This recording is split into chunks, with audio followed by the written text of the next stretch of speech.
Hello and welcome to UiPath Essentials training, Selectors. In this tutorial, we'll take a look at selectors, a fundamental part of UiPath Studio and automation in general. By the end of this video, you'll know what they are, how they work, how to build your own selectors, and how to debug them when they don't work as expected. To take full advantage of this training, you should be comfortable with the basics, using recording to generate automations, and manually adding actions to customize workflows. Alright, let's dive in. Now you've probably encountered selectors a few times until now whilst automating. Now that's because all interaction activities, like click and type, have a selector, and it usually looks like this. But before we go into details, let's talk a little bit about user interfaces. User interfaces, or UIs, such as this one for Notepad, are built using a series of containers nested one inside the other.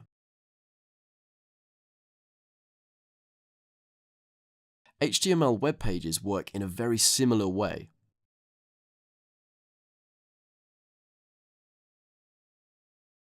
To better illustrate that, we'll use the UI Explorer, available in the toolbar here, and the Notepad app as a test subject.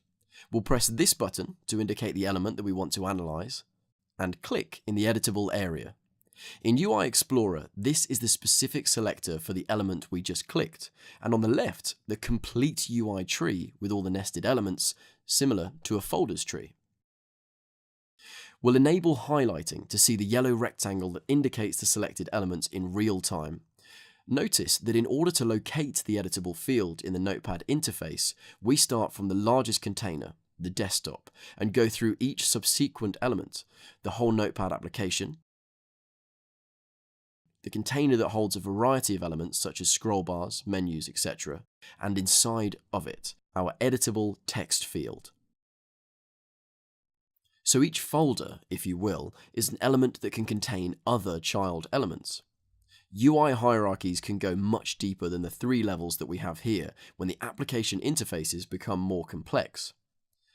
The selector is the actual full path to the UI element we've indicated, starting from the root all the way to our indicated target, the editable field.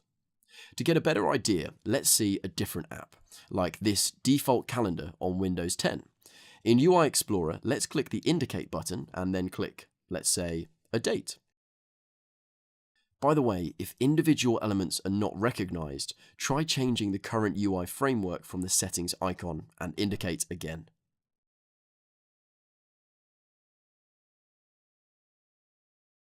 As you can see, it's a bit bigger than the Notepad example, but by default, UiPath tries to optimize the selector by using the first and last containers, and only if needed, a few others along the way. In the top pane, we can see the raw selector, the main difference being that it contains the full path to the target, unlike the final, optimized selector, which can have fewer elements. Checking or unchecking rows here adds or removes them from the final selector below. But let's take a closer look at the final selector too. It is actually standard XML code containing 2 kinds of information. First, the element type and its various attributes. The type is pretty self-explanatory. It refers to the kind of element: window, control, HTML, Java, and so on. Attributes, though, are the real stars of selectors. They're the pieces of information that help identify the desired element. For example, the first row tells UiPath to look for the application with this file name, this class, and this title. If any of these do not match, the element will not be found. Attributes for the currently selected element, or row, are on the right-hand side pane. Just like for selectors, checking or unchecking an attribute here adds or removes it from the selected element. To see how and when to edit selectors, we'll use the Notepad example again. We'll click the Indicate button and then the editable area. If we look at the first row of the final selector, we see it's referring to a window within the application notepad.exe, with the class Notepad and the title selectorstest.txt. All these are attributes that are used to locate the window on the screen. So let's try it out. Let's start a basic recording with UiPath Studio and type something in Notepad. Alright, let's hit Escape, save the recording and connect the new block to the Start node. If we take a look at the type action, we'll notice that it has this selector, just like in UI Explorer, including the title attribute. So now if we run it, the robot types the text in Notepad after the existing one because we didn't enable empty field. Now that's fine, but if we close the Notepad window and open a new one, the automation won't work. And after 30 seconds, an error pops up.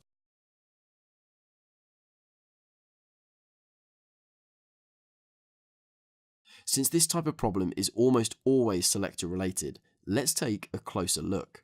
As you've probably guessed, the problem is this attribute. It contains the name of the file, so it will only work on this file. Depending on the situation, this might be a bug or a feature. Do you want to type in any window or only in that specific one? Now in this particular example, since the file name is part of the title attribute, our robot will only type into windows that match all the attributes of the selector, so only in Notepad windows of files with that specific name.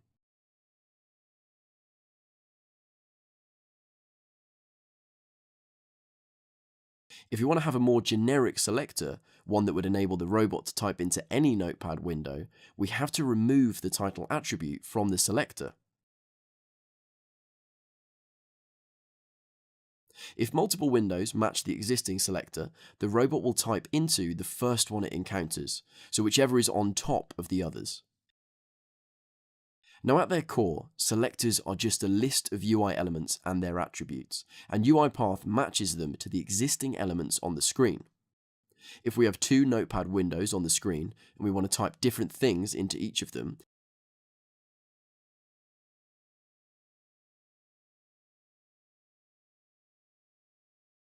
their selectors will be nearly identical, except for the title attribute of the first element. But that difference is enough to correctly identify the window and its editable text field. Okay, now that we've seen how selectors work, it's easier to understand the selector editor window. Basically, this is a simplified version of the UI Explorer tool with only two panes, the attributes list and the final selector. Unlike in UI Explorer, the attributes list here contains attributes for all the folders that make up the selector, not just for a single element. You'll notice that if we check and uncheck some of these attributes in the top pane, they can influence any of the three elements in the final selector. For example, the first three attributes control the first element, the window, and the fourth one controls the second element. These four attributes are just a subset of all of the attributes available for this selector. To access the full list of attributes, click the Open in UI Explorer button and further refine the current selector. An alternative to this is manually editing the selector in the bottom pane. Great, so that's the basics of selectors. But before we move on to more advanced topics like customization and debugging, let us first understand the difference between full and partial selectors. All the selectors we've seen so far are full selectors. Now this means that they contain all the elements needed to locate a UI element, including the top level window. Partial selectors, on the other hand, do not include the top level element because they're enclosed inside a container that provides this context, usually an attached window or open application activity. Other than that, they work exactly the same. Now we've previously discussed about the two recording modes, basic and desktop. When it comes to selectors, it's important to keep in mind that basic uses full selectors for all the recorded actions, while desktop uses partial selectors. Let's do a quick example to see how that works. We'll start a desktop recording and do a simple operation on the default calculator app.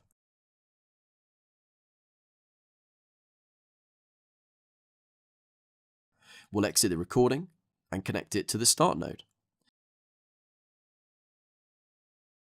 Now as you can see, the 4 click actions are inside an attach window container. So what's the purpose of these containers? They're extremely useful when we want to ensure that all the actions happen in the same window without any interference from other windows. We can achieve that by using the output of this attach window activity as the element input for the next attach window. Now we'll leave it empty for now, as this method no longer uses selectors, so it's beyond the scope of this tutorial. But to sum up, partial selectors are basically full selectors without the top element, which in this case is inherited from the parent.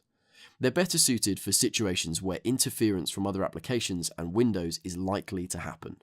Selectors are, generally speaking, an excellent tool for building a reliable automation. Even after application changes or interface updates, selectors will still manage to locate the correct elements because their internal attributes remain intact. Next, let's look at a few techniques for customizing and fixing selectors. As shown earlier in the multiple notepad windows example, the difference between customizing and fixing depends on what you want to achieve. Now let's take an example of a text file. What if the file name changes, or it's automatically generated and includes a date, or we don't know the exact name? In all of these cases, we would need a dynamic selector, because the element itself changes over time. It's not fixed. Luckily, we have a very useful feature to help us deal with this type of limitation: wildcards. Wildcards are characters that you can use to replace the parts of the selector that change or that you don't know at runtime.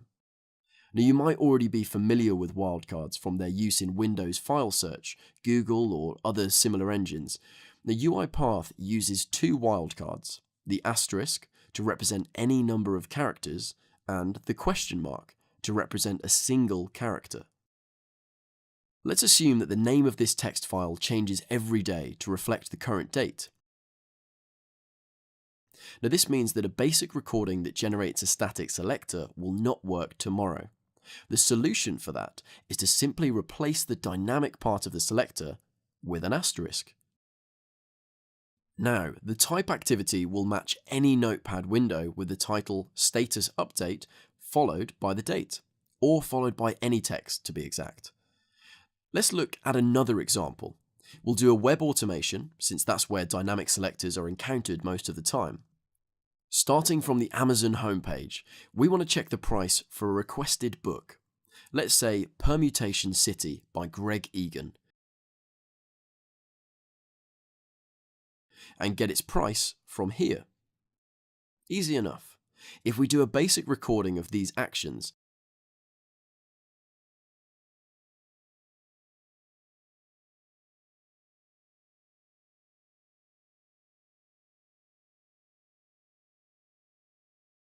and the data extraction, we get this simple workflow.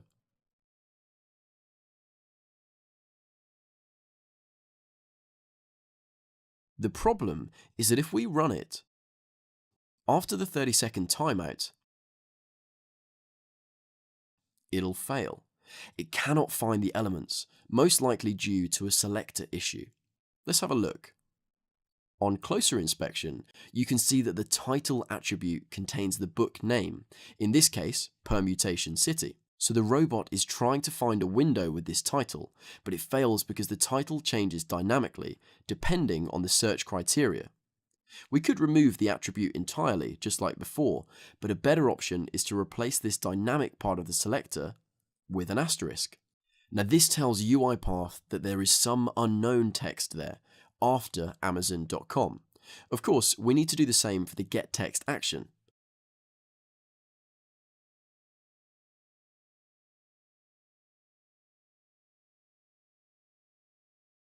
So let's test it.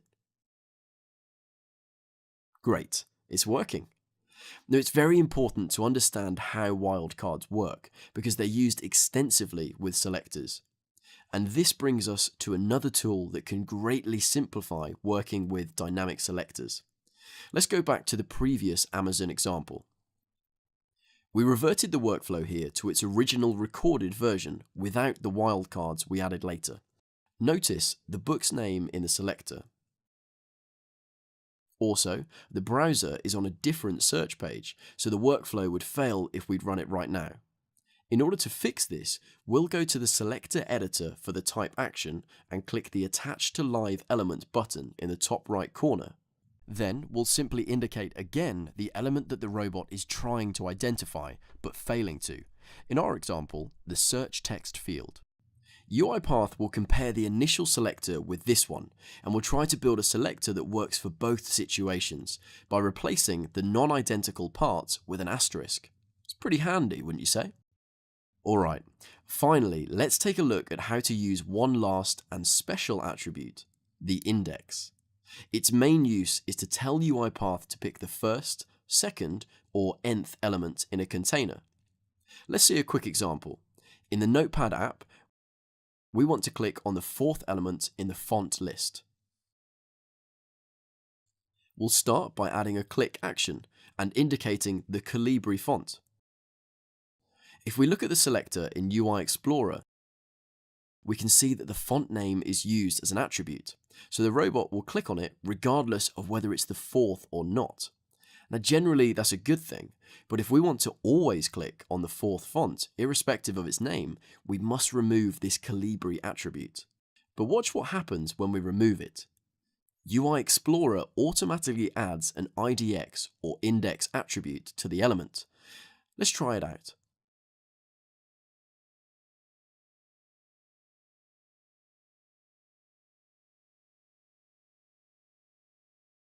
And there it is. One last point to keep in mind about the index attribute. Sometimes the index appears in selectors when we actually want to locate a specific element, not necessarily the nth element like in the previous example. Now that's a sign that the target UI element doesn't have enough specific attributes to make it uniquely identifiable, and it relies on an index to specify the correct element. Even if it works, that makes the selector less reliable. You should always try to add other attributes to avoid using indexes. And that concludes our Essential Selectors training. So let's recap.